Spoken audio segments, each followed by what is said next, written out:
इस किताब का नाम है कहे कबीर दीवाना। इस किताब में ओशो ने यह बताने का प्रयास किया है कि हमारे कर्म की प्रधानता ज़्यादा महत्वपूर्ण होती है।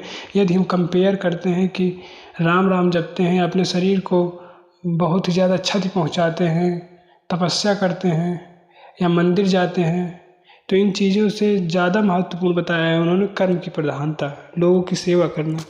देखना, बहुत ही प्यारी लाइनें बताई हैं ओशो ने, समझने का प्रयास करना क्या लिखा हुआ है। न तो परमात्मा का कोई रट लगाकर राम राम की पा सकता है, रिझा सकता है। रिझाएगा क्या, उल्टा उसको उबाता होगा। मैंने सुना है एक आदमी मरा और वह स्वर्ग में जाकर जब देखा तो बहुत ही नाराज हुआ।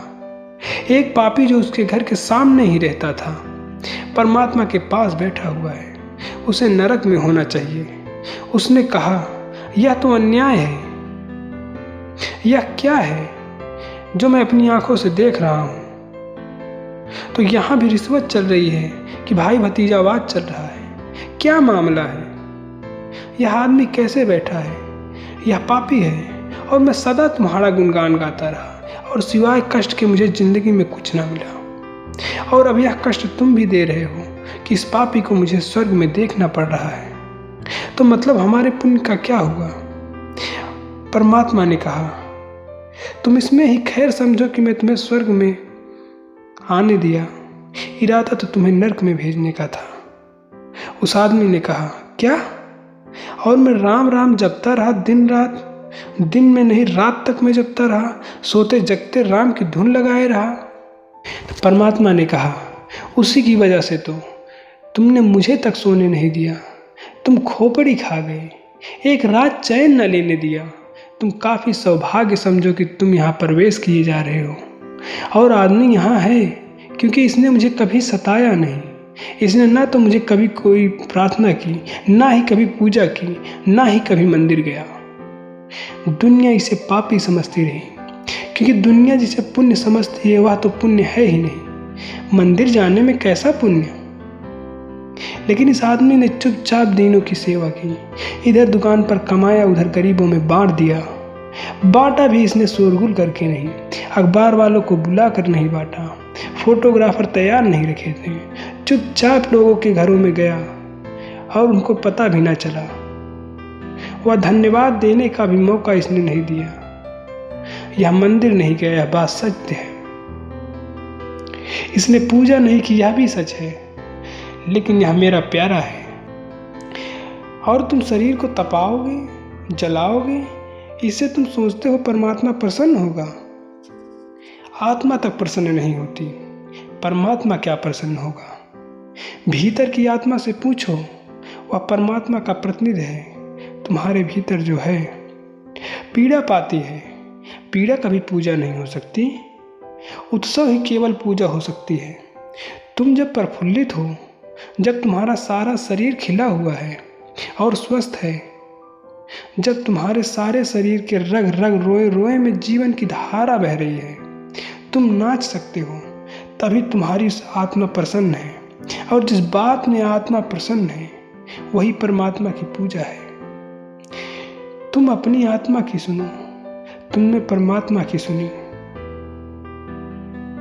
तुमने अपनी आत्मा की ना सुनी, तुम परमात्मा के दुश्मन हो। गजरियफ कहा करता था कि दुनिया के सारे धन परमात्मा के दुश्मन हैं, और वह ठीक कहा करता था, क्योंकि वे सब तुम्हें तुम्हारी आत्मा की सुनने को नहीं सिखाते।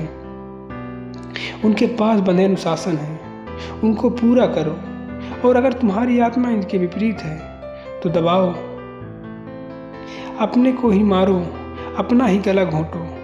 वे सब आत्मघाती हैं।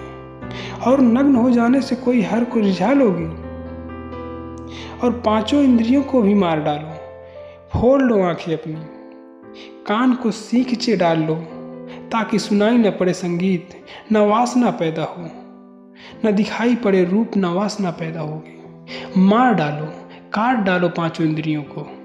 वही तो तुम्हारे साधु सन्यासी कर रहे हैं। परमात्मा बनाता है, तुम मिटाते हो। तुम कैसे उसके मित्र हो सकते हो? परमात्मा आंखें बनाता है, तुम फोड़ते हो। परमात्मा कान देता है, तुम बहरे बनना चाहते हो।